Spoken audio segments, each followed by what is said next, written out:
How to find deleted apps on an iPhone. This video teaches you how to find and restore apps that you've deleted from your iPhone using the App Store. Step 1. Open the App Store iPhone App Store icon. It's a blue app icon with a white A inside, usually found on your home screen. Step 2. Tap the Sign In button or your photo at the top of the screen. It's to the left of the Today header and will take you to your profile. Step 3. Tap Purchased. You'll see this under your profile icon and above Subscriptions. If you use family sharing, tap My Purchases or the family member with the purchased app that you want to download. Step 4. Tap the Not on this iPhone tab. It's on the right-hand side of the screen, opposite of All.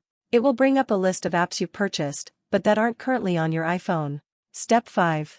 Tap the cloud icon next to the app you want to restore.